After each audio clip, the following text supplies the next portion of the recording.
Bueno, ven todos ahí la diapositiva. Sí, profe. Bueno, eh, hoy terminaríamos las clases teóricas de la rotación. Esta es la última presentación. Es acerca de una especialidad que se llama medicina transfusional. Otros la conocen por banco de sangre o hemoterapia, pero básicamente se llama así.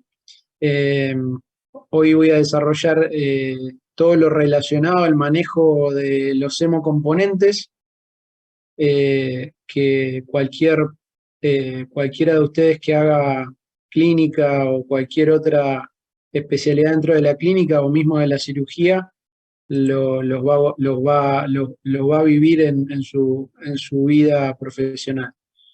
Me gustaría igualmente, si tienen alguna duda o alguna pregunta antes de empezar, de los temas anteriores, si quieren aprovechar ahora.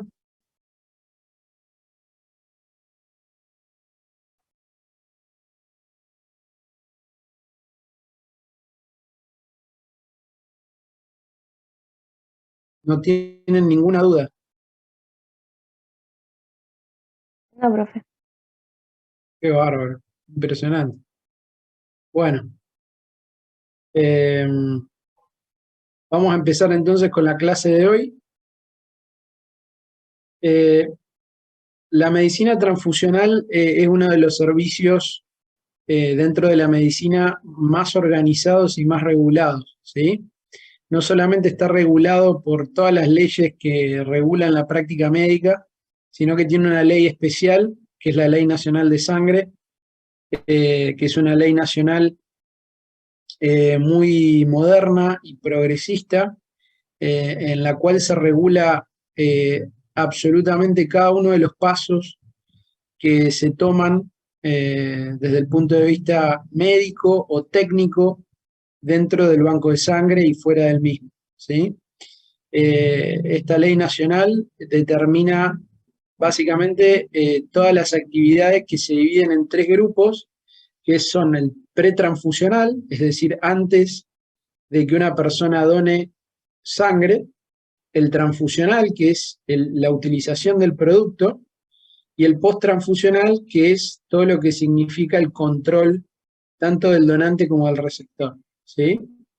De esa manera es que dividimos la medicina transfusional en estas tres áreas, ¿sí? El pretransfusional, que es todo lo que se da antes del acto transfusional; el transfusional, que es el uso del producto mismo, o sea, el acto transfusional; y el posttransfusional, que son todos los controles que se hacen posterior a la transfusión.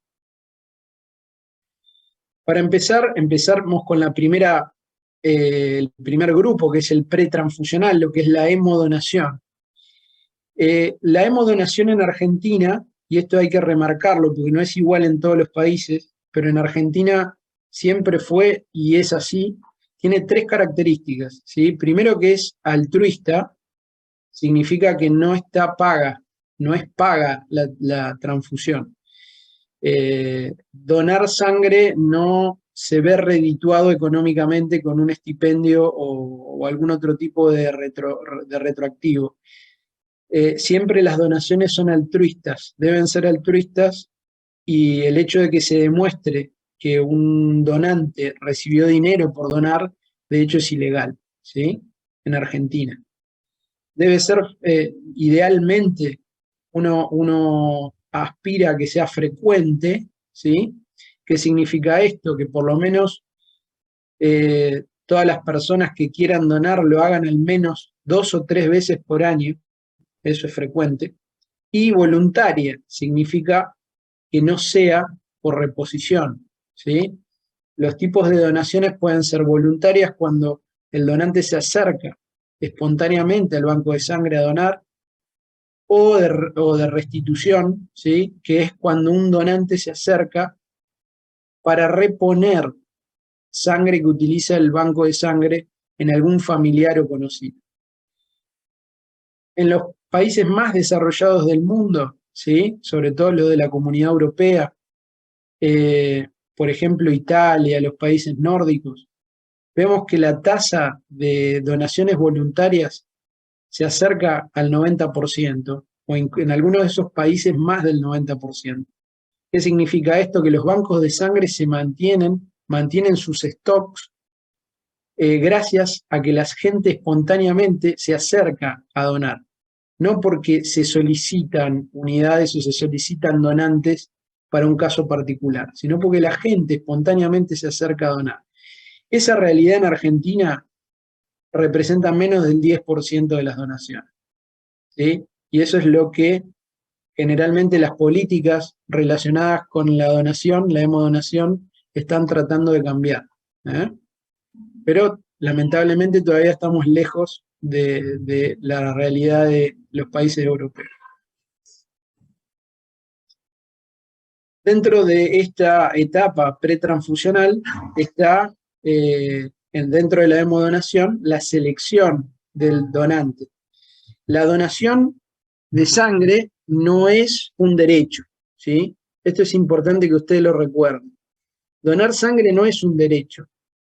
Por lo tanto, y basados en la Ley Nacional de Sangre, todo el equipo, digamos, el equipo del banco de sangre debe contar con una etapa de selección del donante, ¿sí?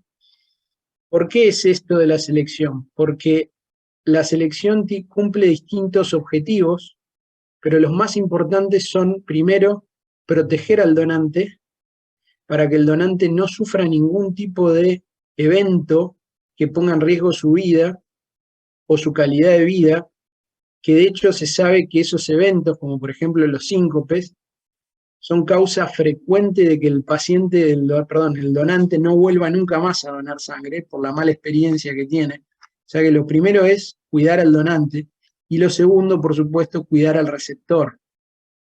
Cuidar al receptor de esos hemocomponentes. ¿De qué manera hacemos esto? Primero, asegurando este primer apartado que dice acá, el primer punto que se llama autoexclusión. ¿Qué significa la autoexclusión? Que todo donante puede voluntariamente, ¿sí? Incluso de manera totalmente secreta, sin poner nombre y apellido, definir su autoexclusión, ¿sí? Es decir, se puede autoexcluir de donar. Esto se hace a través de un papel, el cual se le extiende al paciente, al donante, perdón, en el cual el donante puede expresar directamente su intención de que no se utilice su sangre, porque él considera que esa sangre no es segura.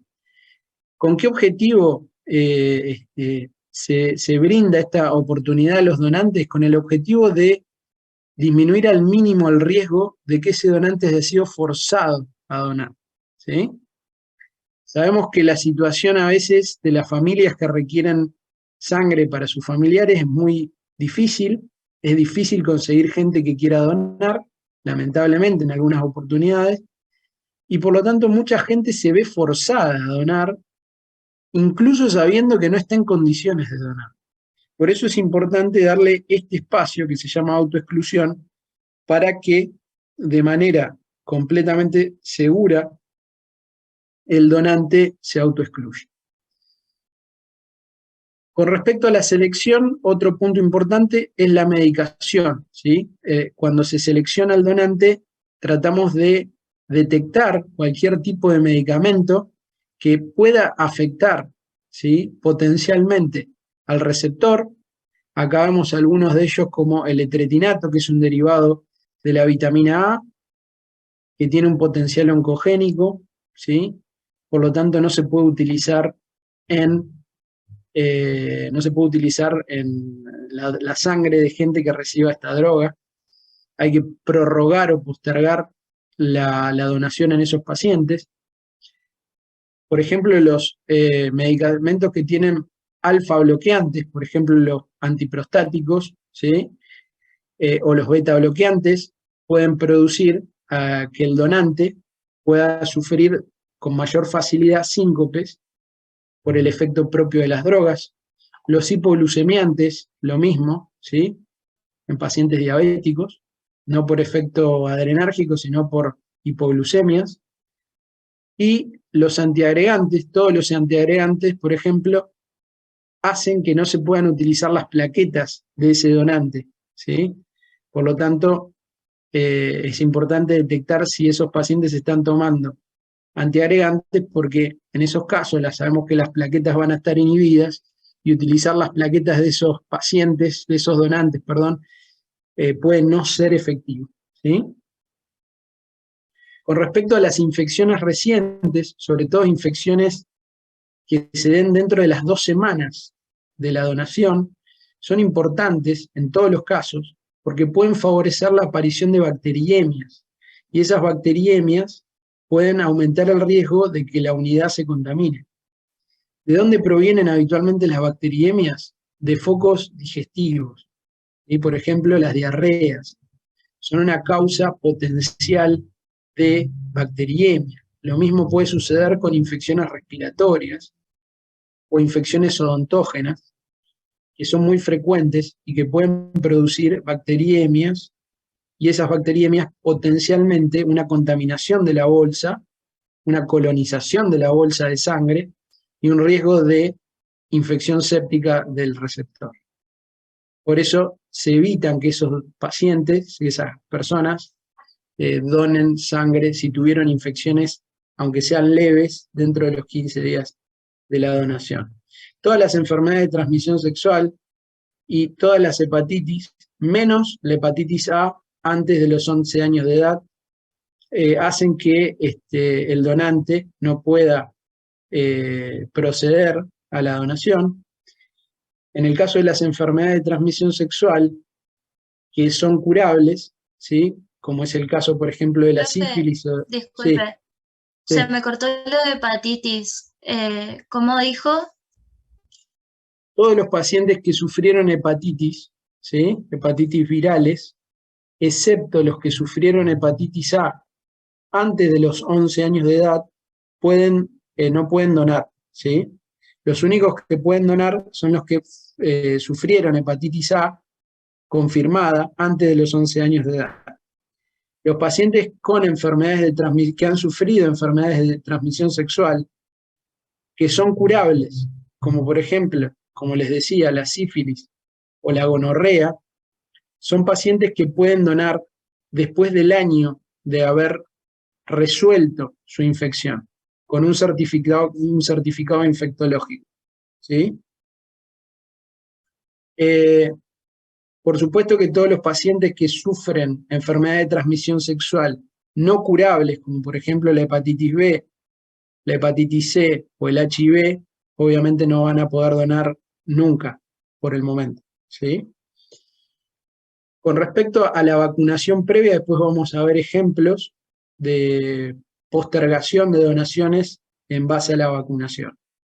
Con respecto a las cirugías, e incluso las cirugías menores como endoscopías, hay que prorrogar o postergar la donación por 6 meses después del procedimiento, y esto tiene que ver también con el riesgo de bacteriemias, ¿sí?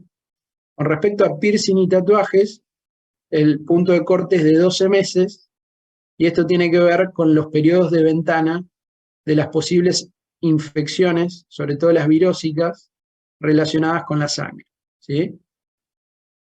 En cada selección del donante se hace un control clínico. El control clínico incluye la toma de presión, la toma de la frecuencia cardíaca, la toma de la frecuencia respiratoria, la toma de la temperatura, ¿sí? Porque muchos donantes, muchas personas, como ustedes saben, no tienen sensibilidad a los equivalentes febriles y pueden tener fiebre sin estar sintomáticos. Se hace también en el control clínico un control de la masa eritrocitaria, ¿sí? Hacemos un control de hemoglobina que tiene que estar por lo menos en 12,5, o un control de hematocrito con capilares. Fíjense que el punto de corte para mujeres está por arriba del valor normal, es de 12,5, y el objetivo es justamente evitar la anemización de las mujeres, que están por debajo de 12,5. Entre 2 y 12,5 no se puede donar por más que no estés anémica, por el riesgo de anemizarte con la donación. Eso es justamente para cuidar al donante. Y el peso por arriba de 50 kilos es un criterio relativo, pero que tiene que ver sobre todo con la tolerancia al procedimiento, ¿sí? Las pacientes, sobre todo mujeres muy delgadas, tienden a tolerar menos la hipotensión generada por la venopunción, ¿sí? La venoclisis. Otro elemento que no está acá es la edad, ¿sí? Para donar tenés que ser mayor de edad. Los puntos de corte en realidad son de 18 a 65 años. Pueden donar jóvenes por debajo de 18 años con el consentimiento de sus padres o tutores, ¿sí? En el caso de los mayores de Profe, 65, sí. una consulta. ¿No es que ante estos procedimientos mayor a 16 ya podrían hacerlo, según la ley? Según el nuevo Código Civil, sí, ¿sí? Pero según la Ley Nacional de Sangre todavía no cambió eso, ¿sí? O sea que los bancos de sangre en este tipo de procedimientos todavía estamos vinculados tenemos una vinculante con la Ley Nacional de Sangre. Pero está bien lo que decís, eso tiene que cambiar naturalmente, tiene que bajar a 16, como dice el Código Civil, ¿eh? Seguramente eso va a cambiar en el corto plazo. Con respecto a los mayores de 65 años, pueden donar, por supuesto, si tienen voluntad de hacerlo, dependiendo de la consideración del médico que le haga el interrogatorio, que le haga la selección. Si lo ve en condiciones de hacerlo biológicamente, orgánicamente, puede donar sangre tranquilamente, por más que tenga más de 65 años. Con respecto a las vacunas, les decía que hay algunas consideraciones. Generalmente las vacunas que más utilizamos, que más se utilizan, por ejemplo, la vacuna de la gripe, actualmente la vacuna del COVID, generalmente no contraindican la donación, ¿eh? En todo caso, si el donante tiene fiebre o algún síntoma consecuencia de la vacuna, se puede postergar una semana en esos casos la donación. En los casos de la triple viral, que también es frecuente, la Sabin, que es frecuente, la BCG, y más raro, el de la fiebre amarilla y sueros, se posterga la donación por 15 días. Con respecto a vacunas de rubiola, frecuente la de rubiola, 30 días, y varicela zoster, menos común, también 30 días, y mucho más raro, la antirrábica y el antivirus de hepatitis B sérica, digamos, cuando es pasiva la vacuna, en el caso, por ejemplo, de una infección, un contagio agudo sospechado, son 365 días, es un año, para poder volver a donar, ¿sí? Un año. Con respecto a la sí, ¿hay alguien que me preguntaba algo? Sí, con respecto al HPV, ¿se puede Sí. donar o no? Sí, no hay contraindicación con el HPV, con la vacuna. ¿Con la enfermedad? Con la enfermedad, si es una displasia leve, podés donar, no hay ningún problema, siempre que no tengas ninguna infección sobreagregada. Si el paciente tiene un cáncer, digamos, ya tiene un cáncer de cuello de útero, todos los pacientes con cáncer activo tienen contraindicación de donar. Ah, bueno, gracias. Pero una displasia uterina no contraindica. Y aparte, aclarar que el virus del papiloma no se contagia por sangre, ¿sí? En estos casos, no es de transmisión sanguínea. Con respecto a las contraindicaciones absolutas de donación, algunas ya la mencioné, los virus de la hepatitis, salvo el virus de la hepatitis A, antes de los 10 años de edad. Yo le puse como punto de corte, yo les dije 11 años, ¿sí? Por eso es antes de los 11 años, o sea, de 10 años para atrás, incluyendo 10 años. Haber tenido serología positiva para Chagas, ya contraindica. Haber tenido serología positiva para brucelosis, ¿sí? Por supuesto, tener HIV o tener HTLV, que es el virus de la leucemia humana, ¿sí? Bastante raro en nuestra región, pero mucho más frecuente en el noroeste argentino. El virus de la hepatitis C, el virus de la hepatitis B, enfermedades de transmisión sexual a repetición, o como les decía, que hayan transcurrido menos de 12 meses de un tratamiento por una enfermedad de transmisión sexual. Estas generalmente incluyen las que ya les mencioné, que son las más comunes: sífilis, cada vez más común, gonorrea, y también las clamidiasis. Las clamidiasis se consideran una enfermedad de transmisión sexual, y el hecho de esperar los 12 meses es por la relación que tienen las enfermedades de transmisión sexual más leves, como las que mencioné, con las enfermedades de transmisión sexual que más nos preocupan, que son las que están más arriba, y el periodo de ventana que puede padecer, digamos, el donante justo al momento de donar. No tanto por el riesgo de transmitir, obviamente, clamidia o gonorrea o sífilis, ¿sí? De hecho, después vamos a ver que le hacemos BDRL a todos los pacientes, a todos los donantes. Por supuesto, haber tenido Creutzfeldt-Jakob es una rareza absoluta. Haber recibido la hormona hipoficiaria entre el año 58 y el 86, cada vez menos frecuente porque son pacientes cada vez más grandes.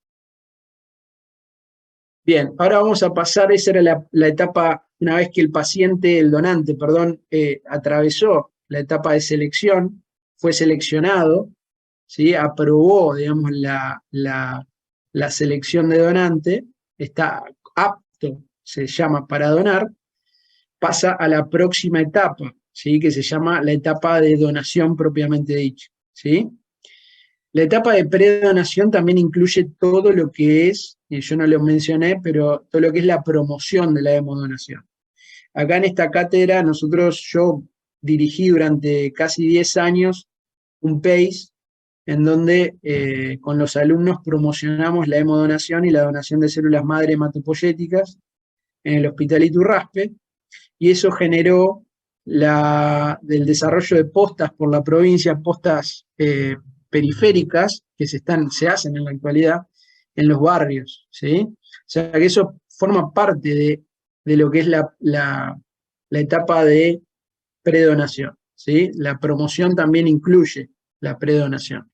Una vez que promocionamos, logramos que se acerque la gente a donar, voluntariamente lo ideal, y esa persona está apta para donar, pasó la etapa de selección, viene la próxima etapa que es la de donación.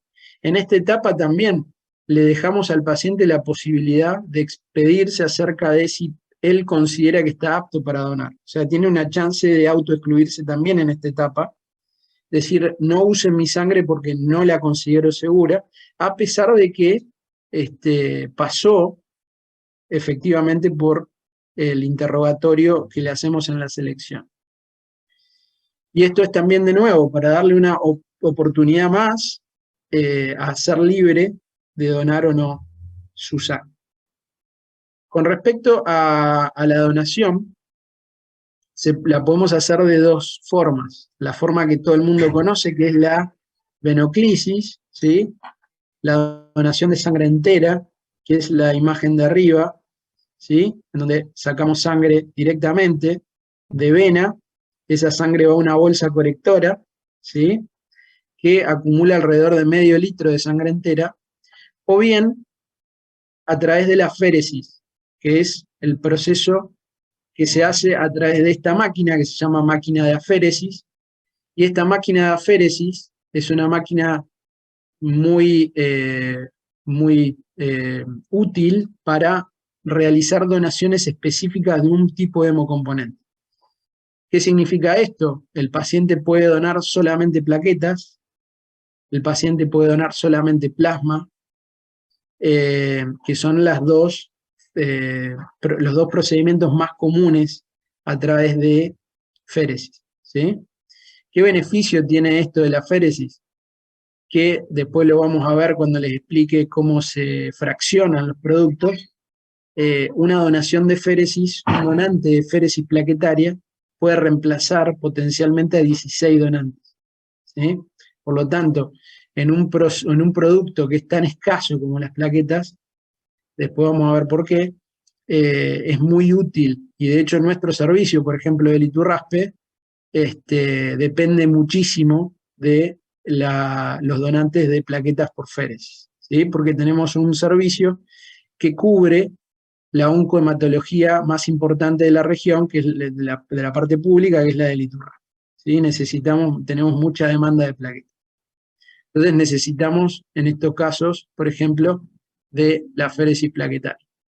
También con esta máquina podemos realizar procedimientos de lo que se llama féresis terapéutica. Yo, de hecho, soy el encargado de esa máquina en el Iturraspe, y lo que hacemos es, por ejemplo, hacer recambio de plasma, recambio plasmático total, en pacientes que lo necesitan, o incluso se pueden hacer otros procedimientos que prácticamente no hacemos, o muy pocas veces hacemos, como es la leucoféresis, que es sacar blancos solamente, o sacar rojos solamente, ¿sí? Bien, acá vamos a ver cómo separamos los productos, como le decía, cuando hacemos una donación de sangre entera. Es esta bolsa de 500 centímetros cúbicos, esta bolsa se centrifuga, ¿sí? Está unida, como ven acá, a otras bolsitas que son bolsas de derivación, así se llama.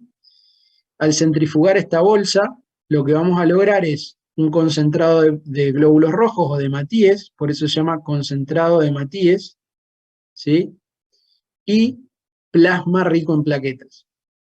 ¿Por qué es plasma rico en plaquetas? Porque es el plasma total que le sacamos, desplasmatizamos básicamente la sangre.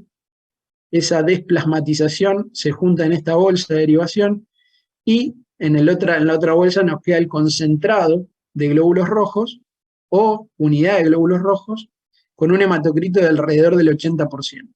Y queda muy poquito plasma.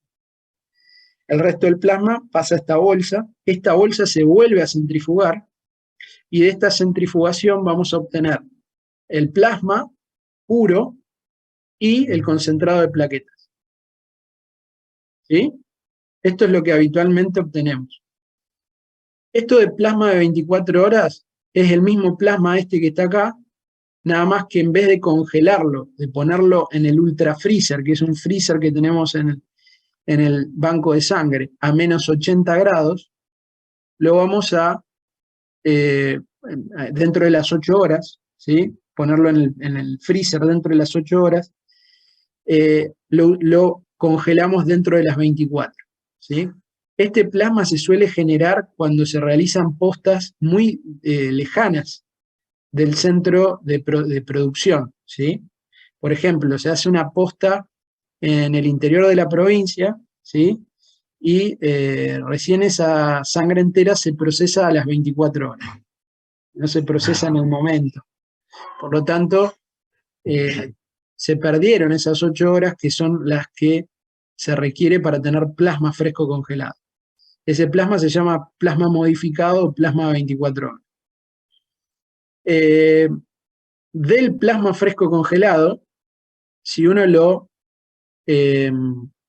descongela y lo vuelve a centrifugar, se puede obtener lo que se llama crioprecipitado, ¿sí?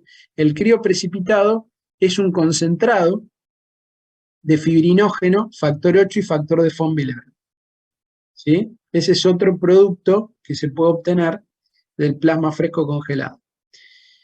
En el caso de el plasma femenino, el plasma de mujeres, después les voy a explicar por qué, la mayoría de los bancos de sangre derivan esos plasmas al Centro de Hemoderivados regional, que está en la Ciudad Universitaria de Córdoba, ¿sí?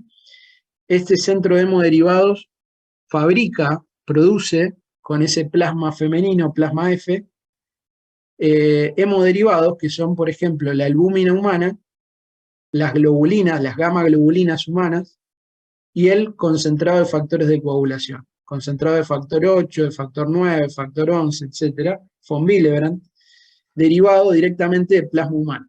¿Sí? Eso se llaman hemoderivados, a diferencia de los hemocomponentes, que son estos que están aquí. Acá tienen la foto de la sangre entera, el concentrado de glóbulos rojos, el plasma fresco congelado, este es el plasma rico en plaquetas, el plasma fresco congelado y el concentrado de plaquetas. No, este es el crío y este es el concentrado de plaquetas. Este es crío, fíjense que dice crío acá, y concentrado de plaquetas, ¿sí? Fíjense que van perdiendo volumen, obviamente, las bolsas. Bueno, con respecto a la donación, después vamos a hablar más de cuáles son las indicaciones de la donación, ¿sí? De cómo utilizar el producto. Con respecto a la posdonación tiene también el mismo espacio de autoexclusión para el donante.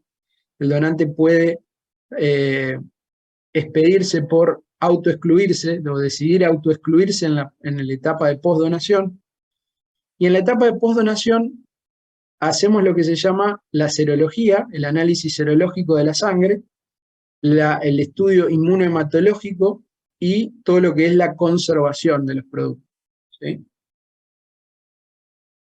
Con respecto a la serología, las serologías que hacemos son estas que están acá, la BDRL, como les mencionaba, para detectar sífilis, el Hadleson para detectar brucelosis, el Chagas por 2 métodos, la hemoaglutinación indirecta y la ELISA. El virus de la hepatitis B, usamos antígeno de superficie y anticore, pero actualmente virus de hepatitis B ya se está haciendo por biología molecular. La biología molecular se llama NAT, ¿sí? Que está acá. Virus de hepatitis C se hace por NAT actualmente, por PCR. En algunos casos se puede hacer por ELISA. HIV se puede hacer por ELISA P24 o por NAT, que es PCR, y HTLV 1 y 2 por ELISA, ¿sí? Estos son los tamizajes serológicos que hacemos en Argentina obligatoriamente por ley. Recientemente se agregó el PCR obligatorio para HIV y para virus de hepatitis C por ley. Eso, como vamos a ver, reduce mucho la ventana terapéutica y reduce mucho el riesgo de transmitir estas infecciones. Con respecto a la inmunohematología, ¿qué se hace? Se estudia la sangre del donante, ¿sí? Para detectar y fenotipificar qué grupo ABO, a qué grupo ABO pertenece, ¿sí? A qué grupo RH pertenece, y hacer los paneles, ¿sí? Para ver qué fenotipo de RH tiene, es decir, no solamente buscamos el RH, el antígeno D, sino que también buscamos los antígenos menos conocidos por ustedes, pero sí son muy conocidos por nosotros que estamos en esto, que son los E grande, E chico, C grande, C chico, muy importantes, muy inmunogénicos como el D, igual. Y también el KEL, que es muy importante, y los paneles. Recordemos que los paneles los mencioné yo en la clase de anemias, en las anemias hemolíticas aloinmunes. Yo les mencioné esto que serán los paneles, que son básicamente pruebas en las cuales utilizamos glóbulos rojos comerciales. Esos glóbulos rojos tienen en su superficie antígenos conocidos, ¿sí? Y lo que hacemos es tratar de detectar anticuerpos irregulares en el plasma del donante, ¿sí? Lo mismo vamos a hacer también con los receptores, antes de transfundir. Esto es básicamente una CUMS indirecta. El panel es como una CUMS indirecta, ¿sí? Recordemos que hay 33 sistemas y 7 colecciones de antígenos, o sea que no es solamente ABO de E grande, E chico, C grande, C chico, KEL, sino que hay un montón más, ¿sí? A esos tratamos de detectarlos a través de los paneles, ¿sí? Vamos a repasar un poquito esto de la inmunohematología, básicamente. Recuerden que el grupo ABO, ¿sí?, es un grupo en el cual una persona puede expresar el antígeno A, el antígeno B, el antígeno AB o no expresar ninguno, ¿sí? El 0 en realidad expresa el antígeno H, ¿sí? Hay un antígeno, se llama H, ¿sí? Por eso están esas espículas en la superficie del glóbulo rojo 0, sería el antígeno H. Pero no expresa ni el A ni el B, ¿sí? Entonces, naturalmente, los que expresen el A van a tener anti-B, los que expresen el B van a tener anti-A, los que tengan AB no van a expresar ningún anticuerpo, ¿sí? Y los que expresen el 0, o sea, no tienen A ni B, van a tener anticuerpos anti-A y anti-B. ¿Por qué los 0 se los conoce como donantes universales? Porque la peor reacción a la que puede estar expuesto un receptor de sangre es la reacción de los anticuerpos del receptor contra los glóbulos rojos del donante. Esas son las reacciones transfusionales importantes o mayores, ¿sí? Por eso el 0 es el donante universal, por donante universal en relación al A y al B, no al RH. El RH es otro grupo, ¿sí? Es un donante universal. Si el RH es negativo y sos 0, ahí sí sos donante universal. Puedes donar a cualquiera. ¿Por qué? Porque aunque el otro tenga A, tenga B o tenga RH, si vos le donás 0 RH negativo de chica, sin antígeno D, no hay anticuerpos para atacar a ese glóbulo rojo. Por eso es el donante universal. Con respecto al AB, sería el receptor universal. ¿Por qué? Porque no tiene anticuerpos contra los glóbulos rojos del donante. ¿Se entiende esto? Hola. ¿Sí? Sí, sí. Los grupos ABO son grupos que están constituidos por sustancias glicosiladas, son glúcidos, ¿sí? No son proteínas estas. Y esas sustancias glicosiladas, esas cadenas glicosiladas de glúcidos, están presentes no solo en los glóbulos rojos, sino que también están presentes en otros tejidos del organismo. Están presentes en las células del riñón, en las células del pulmón, en las células hepáticas. No son propias de los glóbulos rojos. E incluso están presentes en las bacterias intestinales, esos antígenos, ABO, ¿sí? Por esto, los pacientes, las personas, digamos, no los pacientes, las personas ya tienen expresividad de grupo ABO desde la panza de la mamá, desde la etapa fetal. ¿Sí?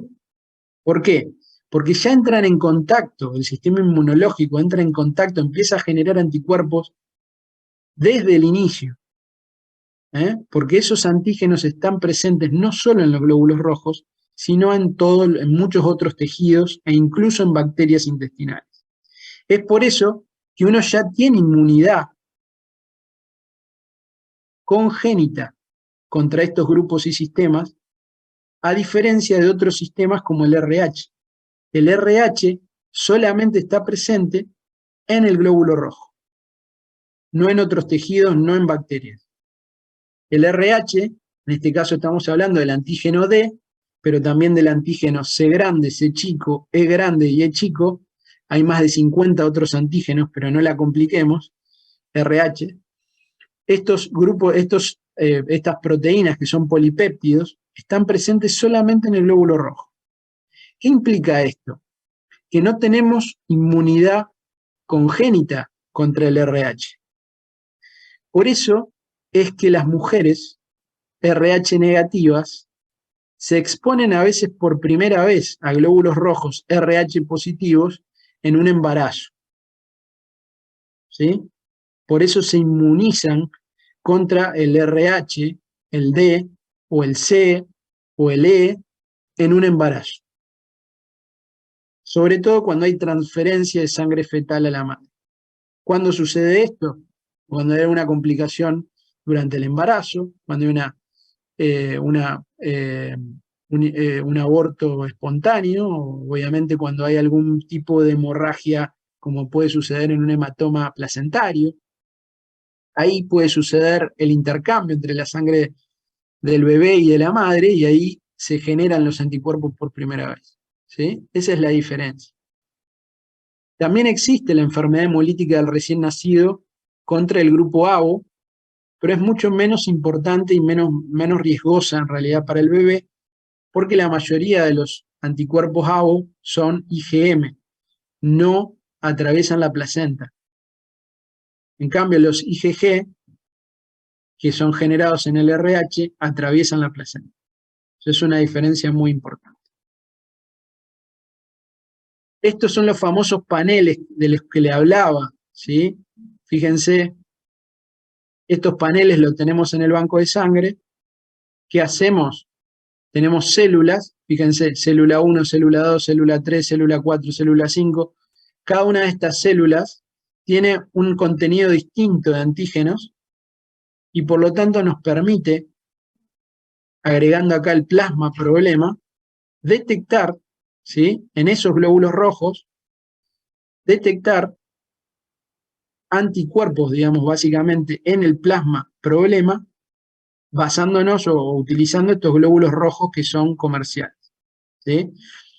Después lo que nos dan positivos, ¿sí?, lo llevamos a la tabla y acá en esta tabla que se llama panel detector podemos ver realmente si están presentes anticuerpos, contra qué van dirigidos, contra qué grupo van dirigidos, ¿sí? Fíjense, los RH más importantes, el KEL, que les mencionaba, que no es solamente un antígeno, fíjense que está el K grande, el K chico, el KPA, el KPB, hay un montón de otros antígenos dentro de cada grupo, ¿sí? El DAFI, el KIT, hay un montón de otros grupos, y a esto lo podemos detectar en los paneles, ¿sí? Esto es básicamente una CUMS indirecta.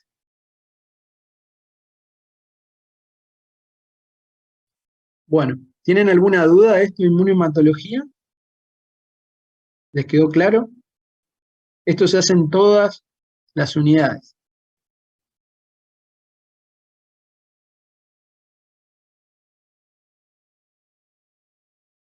Bien, una vez que realizamos la serología, esa bolsa queda bloqueada. Se le llama...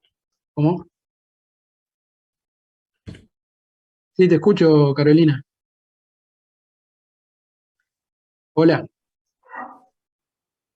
Sí. ¿Qué me querías preguntar? Que si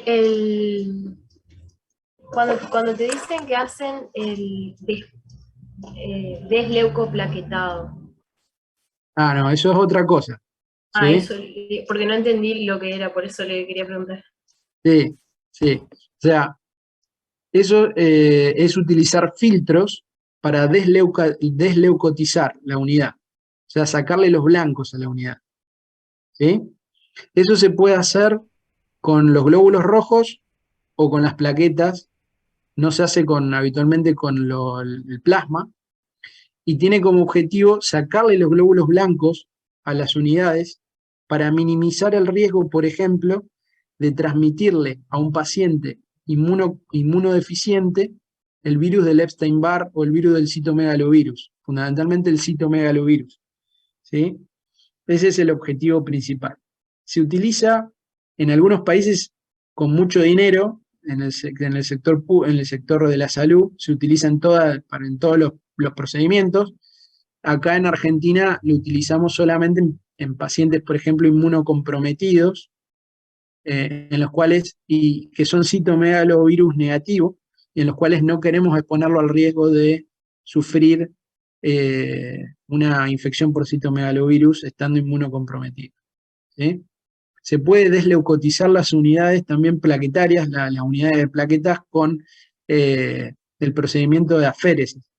Los procedimientos de aféresis prácticamente no tienen blanco. O sea, son casi como haber utilizado filtros. El problema de los filtros es que son muy caros y aparte que a veces hacen reducir la cantidad de glóbulos rojos transfundidos porque quedan en el filtro o de plaquetas transfundidas, que reducen la efectividad de la unidad.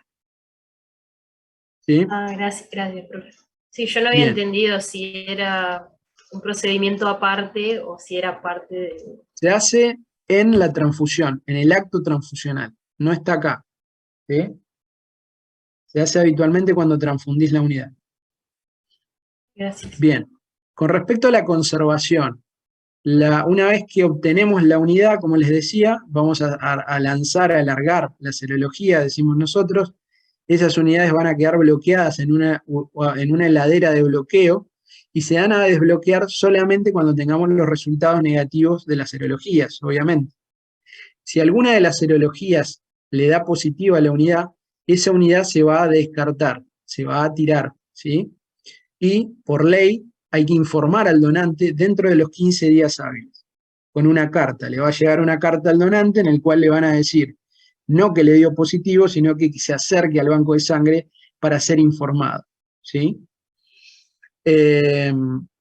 Con respecto a la conservación, los glóbulos rojos se van a guardar en la heladera hasta 35 días, a 4 grados centígrados.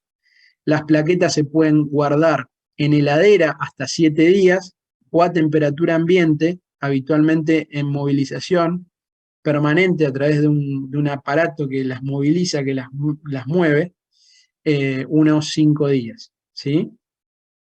El plasma fresco congelado, al igual que los crioprecipitados, se pueden guardar un año, ¿sí?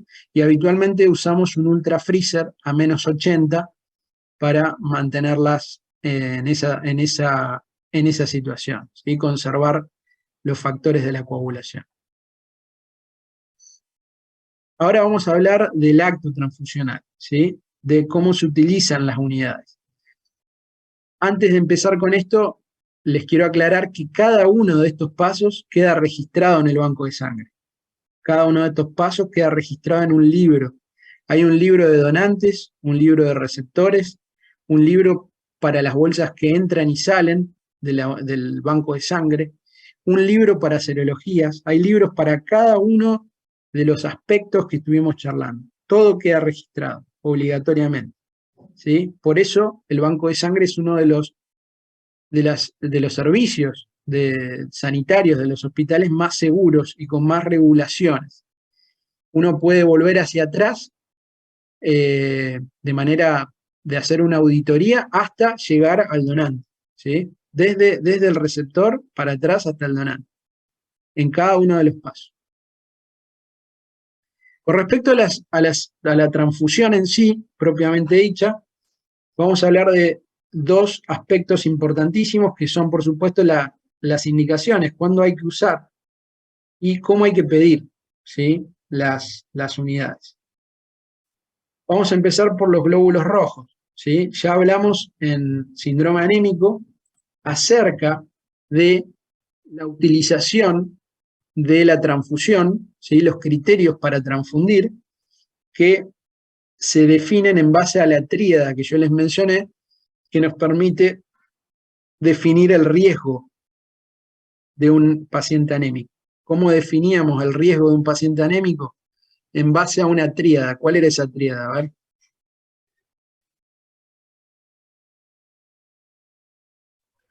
Niveles de hemoglobina, Síntomas.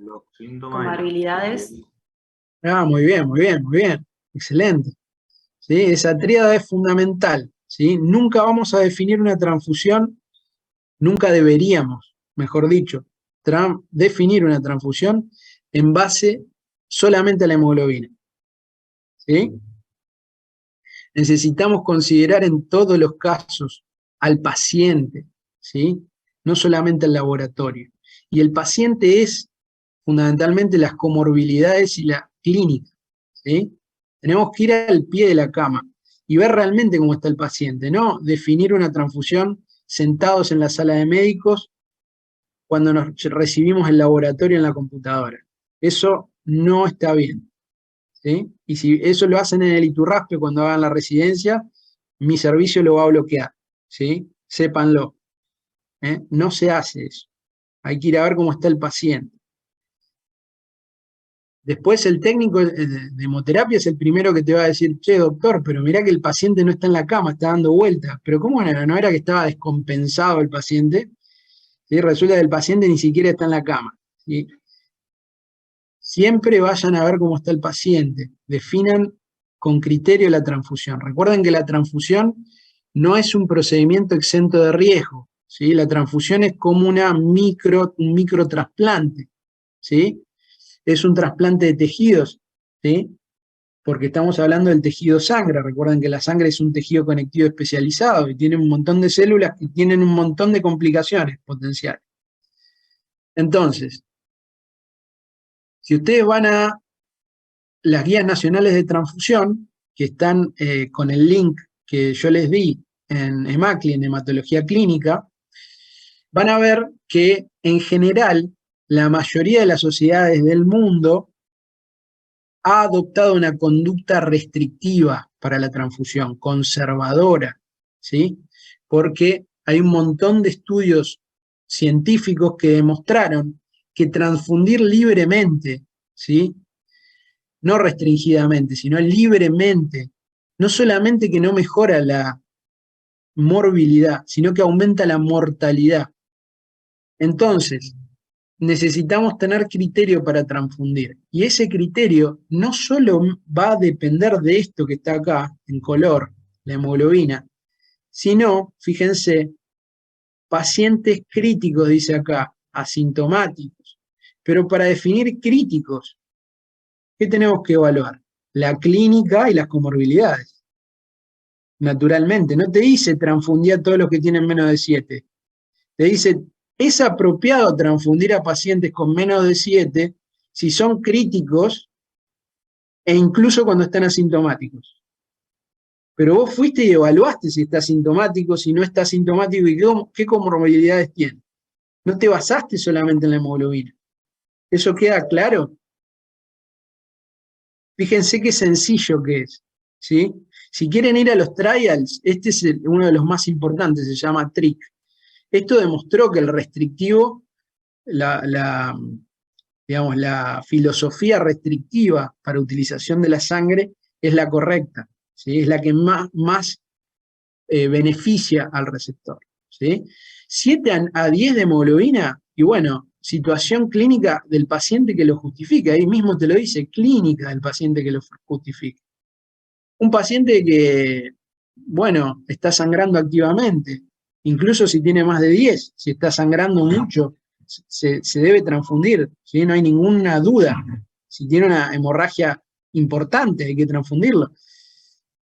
Si tiene entre 7 y 10 y tiene un síndrome coronario agudo, si tiene entre 7 y 10 y tiene una insuficiencia respiratoria, está perfecto. Está perfecta la indicación de transfusión, ¿sí? Pero tenés que demostrar que el paciente está hipoxémico, está saturando mal, está intubado, lo que sea. Con respecto a la cirugía, es todo un problema el tema de la cirugía y la transfusión, ¿sí?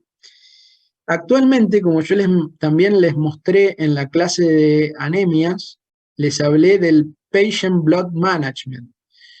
El PBM se llamaba Patient Blood Management. Es básicamente, a ver, para pasarlo al castellano, es básicamente tener en cuenta o poner en el centro de la definición al paciente. Es lo mismo que estuvimos hablando. ¿Qué significa poner en el centro al paciente? Significa, primero, entender qué tipo de anemia tiene el paciente, ¿sí? Atender la anemia del paciente. ¿El paciente está anémico? Fenómeno. Hay que estudiar la anemia. Tenemos que entender qué tipo de anemia tiene.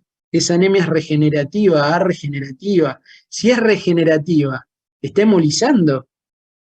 ¿Sí? ¿Es hemolítica? Si es arregenerativa, ¿es ferropénica?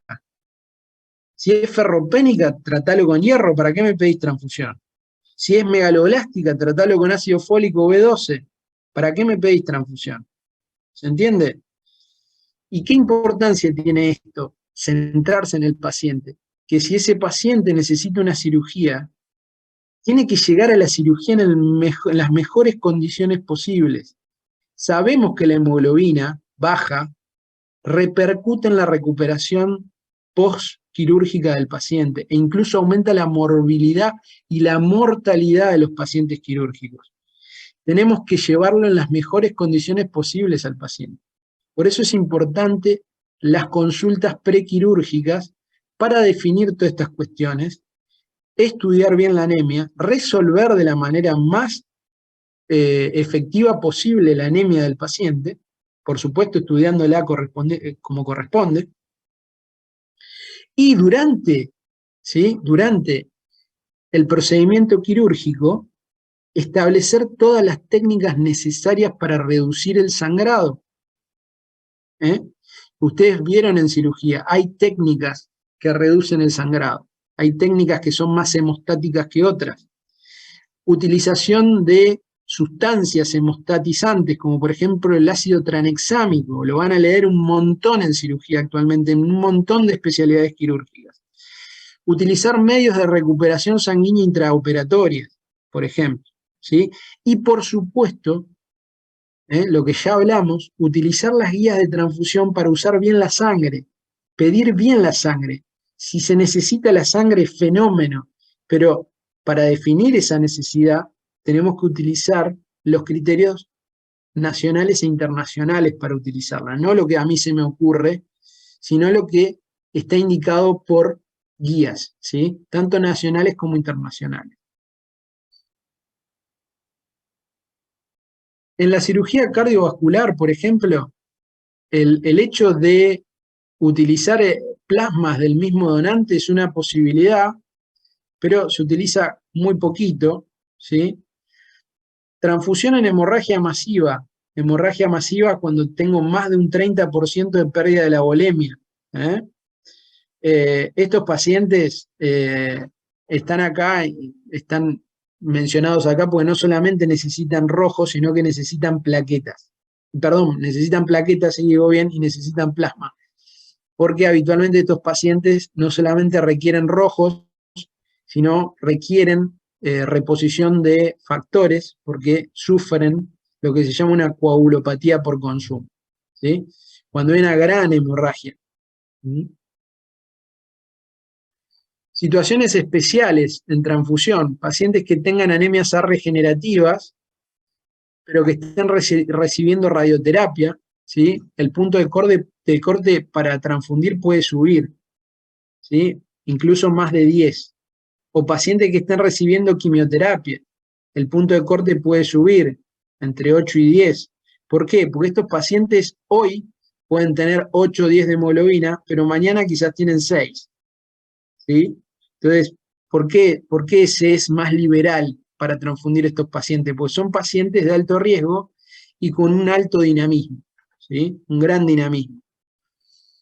Pacientes embarazadas, los criterios son exactamente iguales que los pacientes que no están embarazadas, a las mujeres que no están embarazadas. ¿Qué quiero decir con esto? Que porque esté embarazada no tengamos una conducta liberal con las transfusiones por miedo a que a la embarazada le pase algo o al bebé le pase algo. Lo que hay que hacer con la embarazada es lo mismo que les mencionaba antes, estudiar bien la anemia. El 99% de las embarazadas tienen anemia ferropénica. ¿Sí? Entonces, ¿por qué tiene anemia esa paciente? Porque no tuvo un buen control previo, ¿sí? Generalmente. Porque nadie le estudió la anemia antes, durante el embarazo, porque la paciente misma no se controló. ¿Sí? Ustedes saben que la situación socioeconómica actual es un desastre, y a veces la gente ni se entera que está embarazada hasta como 5 meses después del embarazo. O sea, situaciones pueden ser de todo tipo, pero el objetivo ideal es que la mujer embarazada, por supuesto, tenga la profilaxis correspondiente con ácido fólico, con hierro, y si está anémica, que se le estudie la anemia durante el embarazo y se la resuelva. Con respecto a las transfusiones en pacientes pediátricos, los criterios son idénticos que a los pacientes adultos, ¿sí? No cambian. Hay que tratar de restringir y utilizar los productos según los criterios clínicos y las guías. Con respecto a las transfusiones de plaquetas. Sí. Pregunto, esos puntos de corte, suponete que si el paciente es tabaquista, ¿aumentan o no? Por ejemplo, un paciente Vos, tabaquista con vos una me, anemia regenerativa, sí, vos me decías en base a la evaluación a de la la hemoglobina hemoglobina. por la Ajá. hipoxemia. Eh, en realidad, tenés que corregir la hemoglobina en base a el nivel de tabaquismo, ¿sí? Ahí tenés la tabla que yo te mostré de la OMS, que te permite corregir el nivel de hemoglobina en base a la jerarquía tabáquica. Eso te va a poner el punto de corte del diagnóstico en el criterio, ¿sí? Para diagnosticar la anemia. Ahora, esos puntos de corte que yo te mostré no son para diagnosticar la anemia, sino para transfundir. Ah, claro, claro. O sea, ¿Tá? eso No no se son para modifica. diagnóstico de anemia, sino que son para Bien. transfusión, para cuándo transfundir a un paciente. Ahora bien, son rangos. Después, de nuevo, lo importante es evaluar paciente por paciente. Si vos tenés un paciente tabaquista EPOC, ¿sí? Que de repente tiene 10 de hemoglobina, pero el paciente tiene una falla respiratoria, ¿sí? Y está hipoxémico, hipóxico, muy sintomático, esa hemoglobina puede subestimar la situación actual del paciente. Y quizás ese paciente necesite transfusión. Eso es lo que te trataba de mostrar con los rangos, ¿sí? La hemoglobina es relativa. Lo importante es el cuadro clínico del paciente, las comorbilidades y el cuadro clínico actual. Lo mismo te puede suceder con un paciente con un síndrome coronario agudo.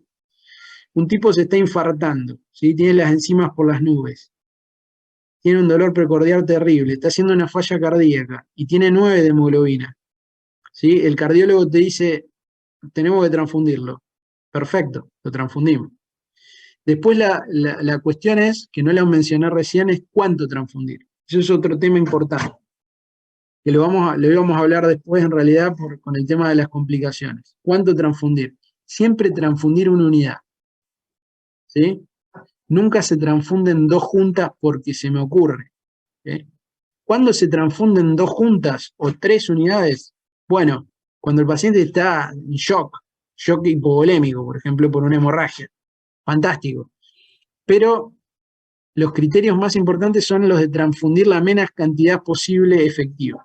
¿Por qué? Porque una de las complicaciones que vamos a ver después, actualmente la complicación más riesgosa de una transfusión es la sobrecarga de volumen. ¿Sí? Es la principal causa de muerte por transfusiones en los países desarrollados en el mundo. ¿Sí?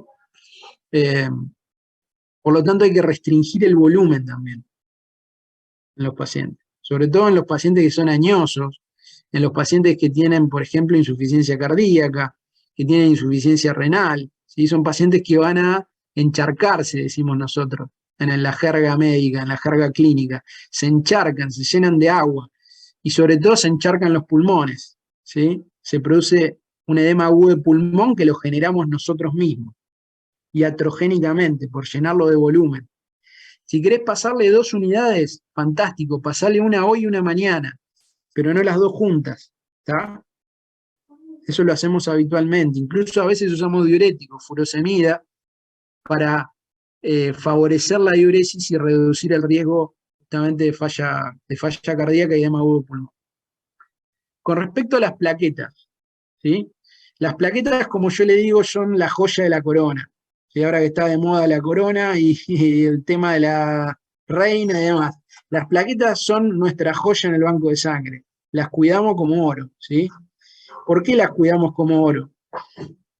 Porque las plaquetas de banco que se obtienen de una unidad de sangre entera, se obtienen una unidad de plaquetas por donante. ¿Está bien? ¿Qué dosis de plaquetas, cuál es la dosis de plaquetas para transfundir a cualquier paciente? Es una unidad cada 10 kilos. Entonces, si ustedes hacen una suma sencilla y un cálculo sencillo matemático, un paciente de 100 kilos no va a llevar 10 unidades de plaquetas en una sola transfusión. Entonces, si ese paciente de 100 kilos lo tenés que transfundir diariamente, va a necesitar 10 donantes por día efectivos. ¿Por qué digo 10 donantes efectivos? Porque en general, los donantes de reposición, que son la mayoría de nuestros donantes, tienen una efectividad de menos del 50%. ¿Qué significa efectividad? Que van a donar, pero la mayoría de las veces no pueden donar. Imagínense el estrés y la dificultad para ese paciente que necesita, y para el banco de sangre, por supuesto, que necesitamos mantener ese nivel, esa demanda plaquetaria, ¿sí? Es enorme el estrés. Entonces, las plaquetas las cuidamos como oros. Entonces, ¿cuáles son los criterios para transfundir a un paciente? Bueno, uno de los criterios es la cantidad de plaquetas. Pero ¿se acuerdan lo que yo les dije cuando evaluábamos, estudiábamos un paciente con trombocitopenia? ¿Qué era lo más importante de la trombocitopenia para definir el riesgo de sangrado? La causa. Ver la causa, no la magnitud. Muy bien, hice bien mi trabajo. Definir la causa, ¿tá? No es lo mismo una PTI que una leucemia aguda, ¿sí? No es lo mismo un paciente cirrótico que tiene trombocitopenia por hiperesplenismo que un paciente con un linfoma avanzado en quimioterapia, ¿sí? Entonces, la cifra de plaquetas, por supuesto que es un criterio para transfundir, pero es un criterio relativo a la causa, ¿tá? ¿Qué otros parámetros tenemos que tener en cuenta? Y la anemia, por supuesto, el riesgo de un paciente de descompensarse por una hemorragia es mayor si por supuesto está muy anémico, y si tiene alteraciones de la coagulación asociadas, por ejemplo una coagulación intravascular diseminada, ¿sí? Y siempre la situación clínica del paciente. Este paciente que vos me pedís plaquetas, porque tiene 10.000 plaquetas, ¿está sangrando ahora? ¿Sí? ¿O no? ¿O me la estás pidiendo porque tenés miedo de que sangre? ¿Está? Entonces, la conducta es profiláctica para prevenir un sangrado o terapéutica porque mi paciente está sangrando.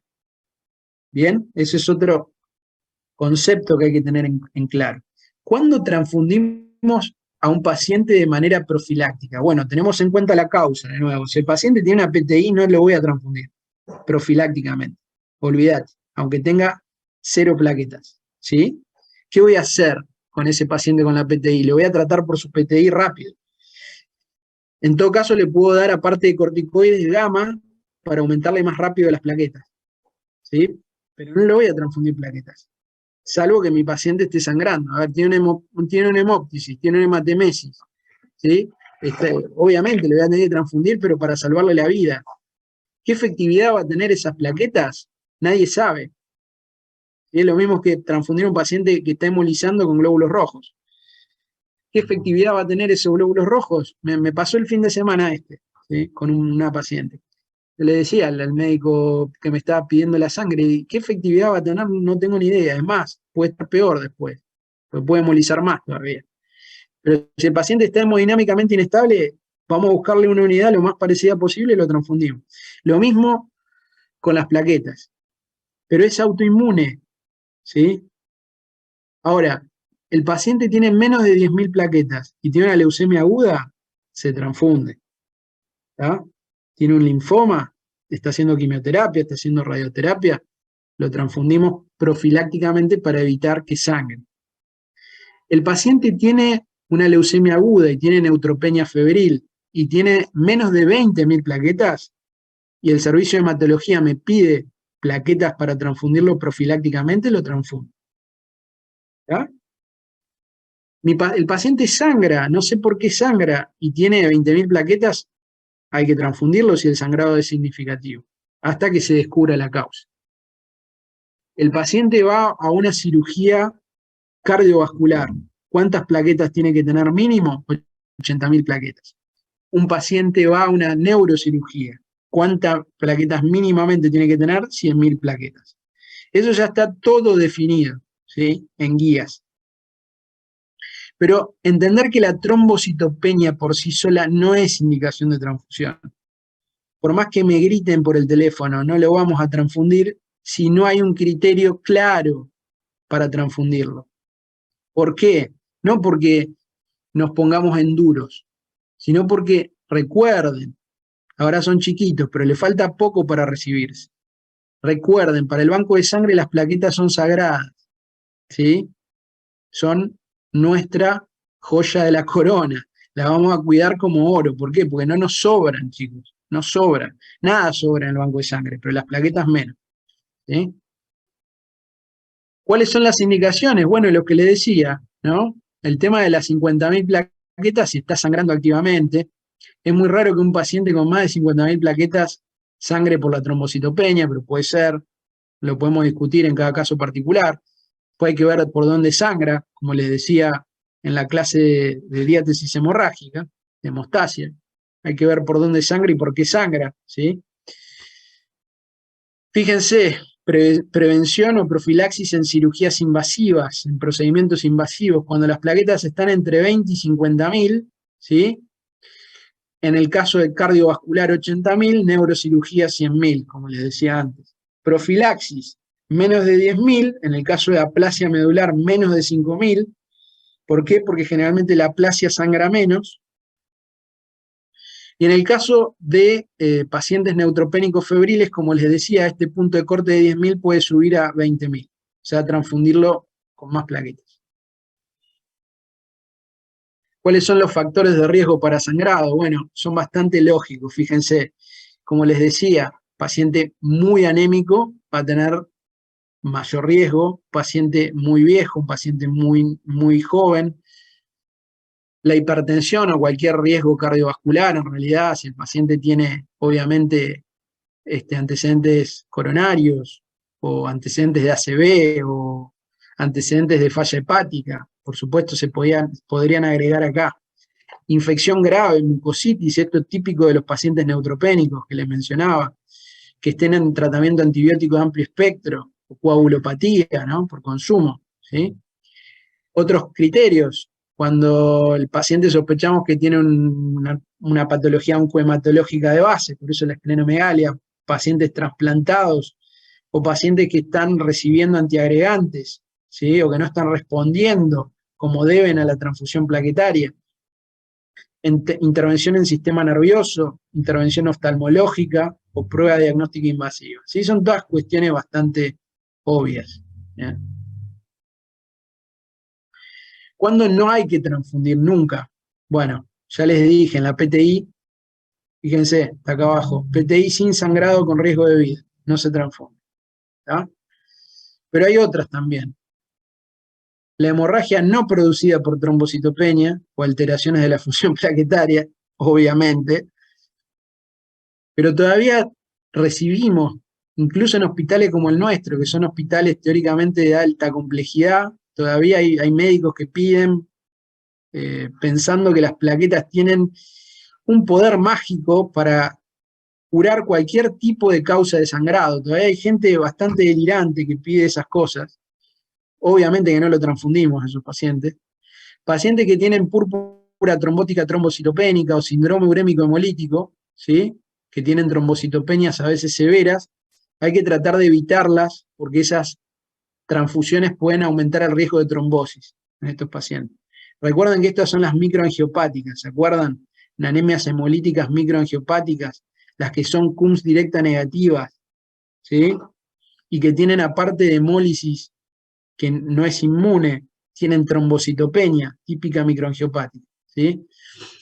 Y muy raramente la trombocitopenia inducida por heparina, que como lo vimos en el tratamiento con heparina, ¿sí? Sobre todo la heparina no fraccionada, es una complicación rara que sucede en el 1% de los pacientes y que obviamente tiene la situación paradojal en la cual bajan las plaquetas, pero hay más riesgo de trombosis, no de sangrado. ¿Por qué? Porque se activan las plaquetas, bajan por consumo porque generan coágulos, ¿sí? El plasma fresco congelado, ¿cuándo hay que usarlo? Casi nunca. Esa es la conclusión. Casi nunca hay que usar plasma, acuérdense. Acuérdense de esa definición que les di, muy sencilla, ¿sí? El plasma en general no se utiliza nunca de manera profiláctica, ¿sí? Si se utiliza, la indicación clara es en pacientes con trastornos de la coagulación, fundamentalmente el tiempo de protrombina, vía extrínseca, fundamentalmente, ¿sí? Generada por anticoagulación oral tradicional, fundamentalmente acenocumarol y warfarina, ¿sí? Que estén sangrando activamente, o pacientes con falla hepática, en la cual, como yo les conté en la clase de hemostasia, le hago el TP, el KPTT, le hago el mixing, y el mixing me va a corregir, ¿sí? Es decir, hay déficit de factores, y el paciente está sangrando activamente. Esa es la indicación del plasma fresco congelado. Básicamente se resume en anticoagulados orales, sangrando activamente, pacientes en falla hepática, sangrando activamente con tiempo de protrombina prolongado. ¿Sí? No se indica para pacientes con KPTT prolongado. No se indican para pacientes con anticoagulantes directos. No se indican para pacientes con heparina que están sangrando. No. ¿Está? ¿Cuál es la dosis? 15 centímetros cúbicos por kilo en pacientes críticos, hasta 30. Recuerden que también se usa, que ya lo mencioné antes, en hemorragia masiva, ¿sí? La única indicación acá, la única indicación profiláctica, esto lo tengo que mencionar, es cuando el paciente está anticoagulado oral y tiene que ir a una cirugía de urgencia. ¿Tá? Yo estoy anticoagulado con Sintrón o warfarina, y de repente me hago una apendicitis aguda. Me tienen que meter al quirófano, porque si no voy a hacer una peritonitis y me voy a morir. Y no les da las 48 horas para suspender la anticoagulación. Entonces, ¿qué van a hacer los médicos? Me van a suspender la anticoagulación oral, me van a hacer vitamina K, y como la vitamina K va a demorar 24 horas para corregir el TP, me van a hacer plasma fresco congelado y me van a meter al quirófano. ¿Sí? ¿Cuánto dura el plasma fresco congelado? 8 horas. ¿Sí? 8 horas dura los factores del plasma fresco congelado. Si yo, por ejemplo, tengo un envenenamiento por veneno de rata, que sabemos que, como les mencioné, son cumarínicos de mucha más larga acción que la warfarina o el acenocumarol, estos pacientes les vamos a hacer vitamina K todos los días, y si sangran, le vamos a dejar plasma fresco congelado cada 8 horas. ¿Sí? Lo mismo puede estar indicado en pacientes con falla hepática que siguen sangrando a pesar de transfundirlo con plasma fresco. ¿Sí? Hay que hacerle plasma fresco cada 8 horas porque esos pacientes no fabrican los factores de coagulación por la falla hepática. Ahí la vitamina K en falla hepática no sirve, acuérdense. Si un paciente no tiene hepatocitos, ¿para qué voy a usar la vitamina K? No tiene sentido. ¿Está? Coagulación intravascular diseminada no se usa de manera profiláctica. Si el paciente, como les digo, tiene algún sangrado activo por tiempos de protrombina prolongados, bueno, o va a algún tipo de procedimiento invasivo, ahí sí se pueden utilizar. ¿Sí? Bien, con respecto a los déficits propios de cada factor, actualmente se pueden utilizar dos tipos de productos. Uno de los productos es el derivado de plasma humano, como les mencioné, del plasma humano en el centro de hemoderivados de la ciudad de Córdoba, se pueden obtener todos los productos de la coagulación prácticamente. Pero los más importantes, que son el factor 8, el factor 9, el von Willebrand, bueno, el fibrinógeno, todo eso se puede obtener y se puede utilizar específicamente para déficit de cada uno de esos factores. Eso es lo ideal. Si no cuento con el factor específico que me falta, ¿qué puedo utilizar? Si tengo, por ejemplo, una hemofilia A y no tengo factor 8 en la guardia para usar, o tengo una hemofilia B y no tengo factor 9, o tengo un von Willebrand y no tengo factor de von Willebrand ni tengo desmopresina, ¿sí? ¿Qué puedo utilizar? Ahí se utiliza crioprecipitado. Crioprecipitado. ¿Está? El crioprecipitado, como yo les mencioné, es un producto del plasma fresco congelado, descongelado y centrifugado, que tiene alta concentración de esos productos. ¿Tá? ¿Cómo se usa el crioprecipitado?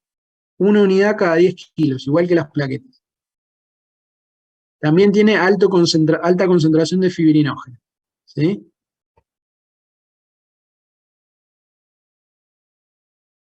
Bueno, esto ya se los mencioné, reversión de anticoagulación oral. Otras situaciones, también se los mencioné.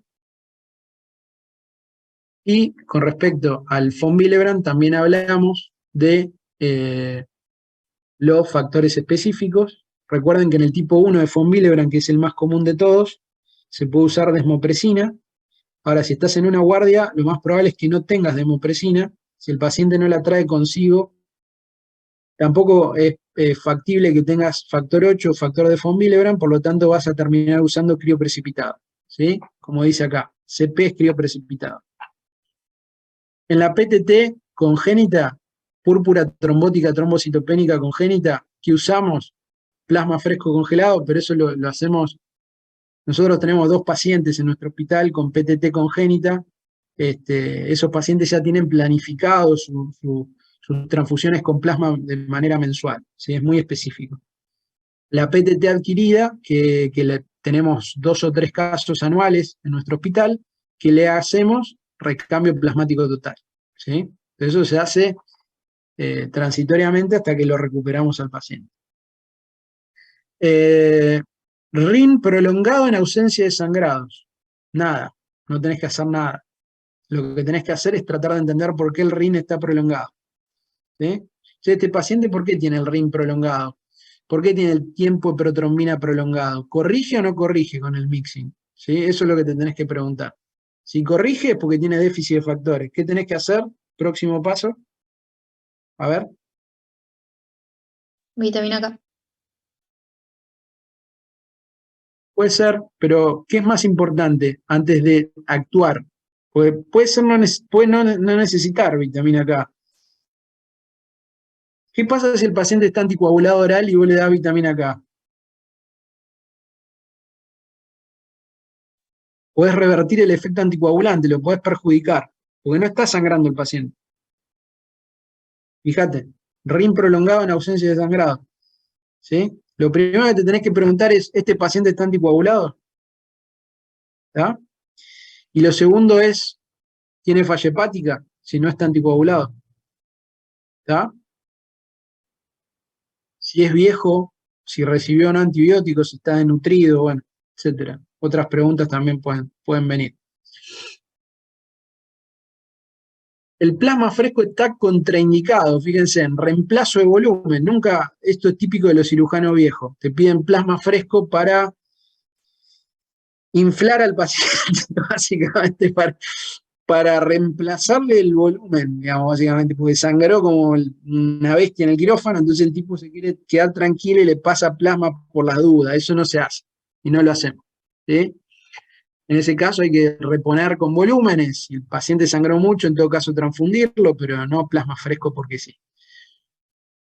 Como líquido de sustitución, está indicado en el recambio plasmático terapéutico, como yo les mencioné. ¿Qué hago yo cuando tengo que recambiar el plasma de un paciente? Bueno, uso plasma fresco congelado para cambiarle el plasma al paciente. Le saco una plasmemia y media, o sea, alrededor de 5 litros en un paciente puede ser de plasma, se lo repongo por 5 litros de plasma de donante.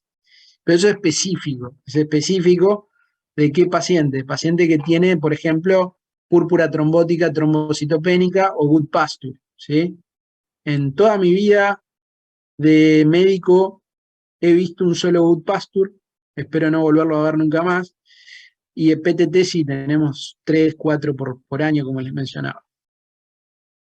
Alteración de los estudios de la coagulación sin evidencia de sangrado. ¿Sí? Por supuesto que no está indicado el plasma. Era la situación que les mostraba antes, un RIN prolongado, no sé por qué, tenemos que estudiar por qué el RIN está prolongado. Para aportar proteínas plasmáticas, ¿sí? No sirve plasma para eso. Para aportar inmunoglobulinas, tampoco, ¿está? sea, están contraindicadas, no se les ocurra pedirlo por esto porque no se los va a transfundir. Esto que ven acá es el formulario de transfusión de la provincia de Santa Fe. Básicamente el modelo es igual en toda la Argentina, es muy parecido. Este es un documento fundamental, chicos, fundamental, que ustedes lo llenen, acuérdense de lo que les digo, que ustedes lo llenen lo más completo posible, ¿sí? Ustedes cuando estén haciendo la residencia, la concurrencia, lo que hagan, van a estar siempre escasos de tiempo y de ganas, ¿sí? Pero recuerden que este es un documento vinculante, es un documento que los vincula con la ley, ¿sí? Los expone a la ley. Entonces, tiene que quedar claro a quién se transfunde, tiene que quedar claro a dónde está ese paciente, tiene que quedar claro qué sexo tiene el paciente, qué edad tiene, ¿sí? Cuál es el diagnóstico, cuáles son los principales resultados de laboratorio que justifican la transfusión y qué están pidiendo, ¿sí? ¿Qué están pidiendo? ¿Qué piden? Glóbulos rojos, plasma, plaquetas de banco, plaquetas de féresis.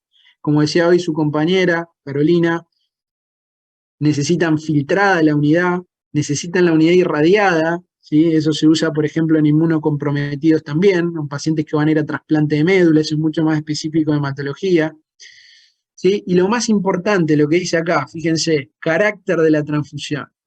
Esa transfusión es programada, por ejemplo, para una cirugía, es una transfusión no urgente dentro de las 24 horas, es una unidad de reserva por las dudas ante un eventual sangrado importante, es urgente es dentro de las 3 horas, eso es urgente, o de extrema urgencia, dentro de los 15 minutos, media hora, un paciente que se está desangrando, 15 minutos, ¿sí? Máximo.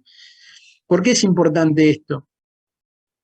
Porque si es de extrema urgencia, tengo que agarrar la primer cero negativo que vea en la heredadera y llevársela a donde esté el paciente, ¿sí? No le voy a hacer ninguna prueba inmunohematológica, ¿sí? Le vamos a pasar una cero negativa que siempre tenemos guardada para ese tipo de urgencias, ¿sí? Pero eso lo va a exponer al paciente a mayor riesgo. Por eso realmente tiene que ser de extrema urgencia o de emergencia. El paciente se tiene que estar muriendo para ser de emergencia. Y tienen que tener en cuenta que a esos pacientes no se le van a hacer las pruebas de compatibilidad cruzada, ¿sí? Y por supuesto, si el paciente tiene antecedentes transfusionales, para nosotros es muy importante el banco de sangre saber eso, ¿sí? Y por supuesto, sus datos. Con respecto a, ya cerrando el tema, ya cerrando la clase, las complicaciones, ¿sí? Las complicaciones, que es lo post-transfusional, ¿qué pasa después de que se pasó la unidad? Bueno, a las complicaciones las dividimos en 2 grandes grupos, en agudas y en las tardías. Las reacciones agudas más comunes son las reacciones de hipersensibilidad. Las reacciones de hipersensibilidad básicamente son las reacciones alérgicas. Las reacciones alérgicas están sobre todo relacionadas con las proteínas del plasma. Por lo tanto, son mucho más frecuentes en pacientes que reciben plasma fresco congelado o plaquetas. Las reacciones febriles pueden ser hemolíticas o no hemolíticas, ¿sí? Obviamente, la hemólisis aguda, que es el próximo punto, puede generar fiebre. Pero ahí lo que te va a importar no es la fiebre, sino que está hemolizando, ¿sí? Ahora, si el paciente hace fiebre y no hemoliza, eso se llama reacción febril no hemolítica, y en realidad es muy frecuente y es una reacción inflamatoria muy parecida a una reacción de hipersensibilidad por liberación de citoquinas. Y no tiene mayor importancia. Se le da antitérmicos al paciente y listo, ¿sí? Ahora, si el paciente tiene hemólisis aguda, ahí ya estamos en un problema, ¿sí? Sobre todo si fue transfundido como yo les mencioné en la clase de anemias hemolíticas inmunes, si fue transfundido dentro del mes. Fundamentalmente, si estamos hablando agudo, es ahora, si fue transfundido hoy o ayer, ¿sí? ¿Por qué? Porque puede ser consecuencia de una incompatibilidad mayor. Las incompatibilidades en medicina transfusional son como los accidentes de tránsito. El 80% dependen del conductor, y en este caso va a depender del servicio de medicina transfusional. Hay un error, son errores habitualmente humanos, ¿sí? Acá tengo el número 4, este es fundamental, la sobrecarga de volumen, es actualmente la causa más común de muerte por transfusión, ¿sí? Ya se los mencioné, ¿sí? Se llama TACO, ¿sí?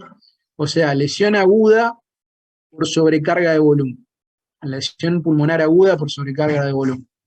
Y el TRALI, que es una reacción inmunológica generada por la activación de los neutrófilos, por anticuerpos antineutrófilos presentes en el plasma, fundamentalmente femenino, activado habitualmente por antecedentes gestacionales previos, ¿sí? Ese es el TRALI.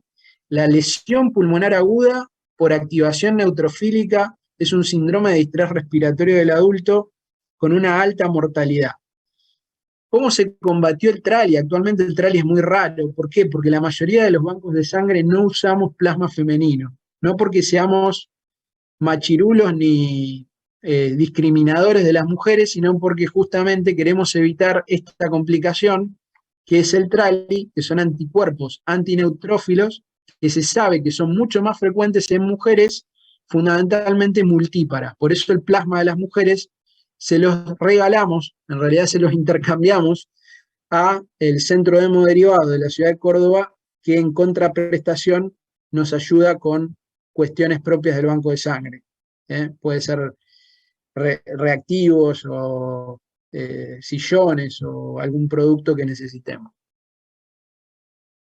Y, por supuesto, la más temida de todas, la sepsis. La sepsis transfusional es mucho más frecuente en transfusión de plaquetas. ¿Por qué? Porque las plaquetas se mantienen a temperatura ambiente y por lo tanto tienen un poco más de riesgo de infección. Bien, ¿cuáles son las tardías? Bueno, en realidad las más conocidas y las que más miedo meten en la sociedad, pero son las más raras de todas, ¿sí? Entonces acá ven, por ejemplo, el virus de la hepatitis B, y ven el periodo de ventana actual, con ELISA, 2 meses de ventana, pero fíjense, con NAT, con biología molecular, tenemos 10 días de ventana. Nada, 10 días de ventana. El virus de hepatitis C, 12 días de ventana con biología molecular. HIV, 11 días de ventana. Nada, ¿sí? ELISA, de tercera generación, 22 días de ventana. P24, 16 días de ventana. O sea, incluso usando P24 o ELISA, realmente la ventana de riesgo es muy chiquita, ¿sí? HTLV, Chagas, brucelosis, rarísimo. En Argentina no se detectan casos de Chagas o sífilis o brucelosis desde hace décadas, transfusionales, ¿no? El West Nile es un problema sobre todo de Estados Unidos, un virus encefalopático que ingresó en la primera década del 2000. El chikungunya también es un problema bastante raro, ya en nuestra región no lo vemos, al igual que la malaria o la babesiosis o la leishmaniasis, no son problemas frecuentes en nuestra zona. La frecuencia de hepatitis B, hepatitis C, HIV es mínima, ¿sí? 1 en 2 millones de donaciones. Realmente es despreciable totalmente. También tenemos las tardías no infecciosas, ¿sí? Más raras aún, como la enfermedad de Creutzfeldt-Jakob o por priones, rarísima. La reacción hemolítica retardada, ¿sí? Esta la charlamos justamente en anemias hemolíticas aloinmunes, que yo les mencioné, tiene una media de 9 días, por eso decimos hasta 30 días. La enfermedad injerto contra huésped transfusional es una entidad súper rara, yo he visto una sola en mi vida, pero tiene realmente una alta mortalidad, ¿sí? ¿Qué es esto? Es una enfermedad, injerto contra huésped, el injerto sería la transfusión y estaría mediada por los linfocitos transfundidos del donante que atacan los tejidos del receptor, ¿sí? ¿Cuándo se da esto más habitualmente? Cuando el receptor es un inmunocomprometido o un familiar cercano del donante. Por eso recuerden que las donaciones que ustedes hagan para familiares cercanos, padres, madres, primos, tíos, hermanos, hijos, no se les va a transfundir a ellos. La única excepción es irradiándolas para matar los linfocitos o básicamente, sí, transfundírsela a otra persona, ¿sí? No se los va a transfundir a ustedes. La otra complicación a largo plazo es la hemosiderosis transfusional, que es la acumulación de hierro en el organismo, que puede generar daño hepático, daño pancreático o daño encefálico, ¿sí? La púrpura post-transfusión, que es una púrpura autoinmune generada por anticuerpos antiplaquetarios, es muy rara. Y la más importante de todas, la sensibilización, ¿sí? La sensibilización, ¿qué es? El desarrollo de anticuerpos irregulares contra grupos habitualmente poco frecuentes. Por eso, fíjense cuántas complicaciones puede haber. En general son muy raras, pero recuerden, todas son factibles, todas son posibles. Por eso la indicación transfusional tiene que ser clara, ¿sí? Con esto estamos terminando la clase de hoy. Les dejo un tiempito para preguntas. Si tienen alguna duda, hablen o callen para siempre. Para siempre no, me excedí ahí. Me pueden preguntar, ustedes tienen el WhatsApp, así que mío, me pueden preguntar cualquier duda que tengan de acá para adelante, sin límite de tiempo, no hay ningún problema. ¿Dudas, preguntas ahora?